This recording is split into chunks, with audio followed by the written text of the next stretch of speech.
नर्मदे हर, हर हर नर्मदे.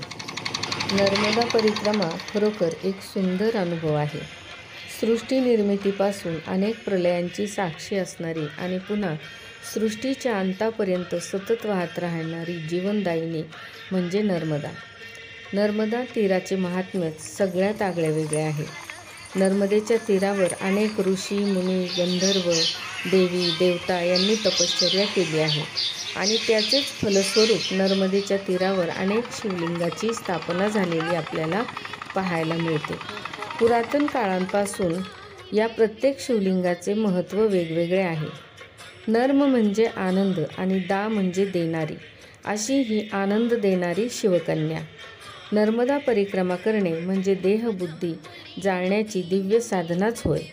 नर्मदा परिक्रमा करणे हे एक मोठे तप आहे. नियमांचे पालन करून मन सतत नामामध्ये रत ठेवून नामरूप होऊन जाणे हेच खऱ्या अर्थाने परिक्रमेचे उद्दिष्ट आहे. परिक्रमा करताना अंतर्मुख होऊन आपणच आपले अवलोकन करायचे असते. हिंदू सनातन संस्कृतीचा परिचय करून देणारा नर्मदेचा तट हा मानव जन्माचे सार्थक करणारा आहे. जो व्यक्ती नर्मदा परिक्रमा करतो त्याच्या चित्तवृत्तीमध्ये आमूलाग्र बदल होतो. परिक्रमा जीवनाचे सार त्या व्यक्तीला प्राप्त करून देते. 10 तारखेला आम्ही तिलकवाडा येथे पोचलो. संध्याकाळी प्रदोष पूजा केली, मैयाची ओटी भरली.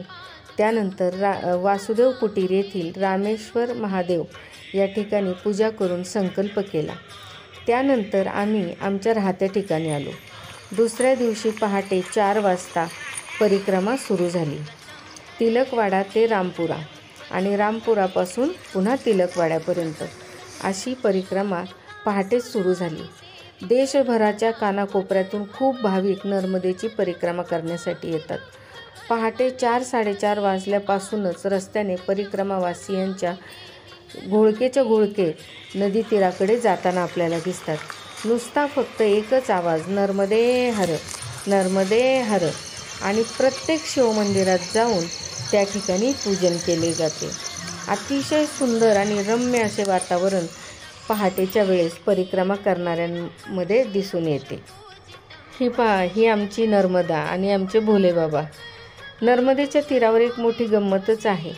पावलोपावली महादेवांची मंदिरं आहेत. जणू काही आपल्या अवखळ बागडत्या लेकीला सांभाळण्यासाठी महादेव पावलोपावली तिच्याबरोबर आहेत असा भास होतो. आणि परिक्रमेतलं हे सगळ्यात सुंदर दृश्य की नर्मदा आणि भोलेबाबा एकत्रच परिक्रमा करत आहेत. अतिशय सुंदर असा अनुभव या परिक्रमेमध्ये प्रत्येकालाच येतो. जसा भाव तसा देव म्हणतात ना, त्या प्रकारे मैया कधीच कोणाला रिकाम्या हाताने पाठवत नाही, जीवनाचं सार्थक करते. नर्मदे हर, हर हर नर्मदे. परिक्रमा करून आल्यानंतर सर्वांचे औक्षण केले, गोड घास भरवला. संध्याकाळी कन्यापूजन केले आणि त्याच मुलींसमवेत थोडा वेळ रमलो. अशा प्रकारे अतिशय निखळ आणि निर्मळ आनंद घेऊन पुन्हा आमची पावले घराकडे वळली. नर्मदे हर, हर हर नर्मदे.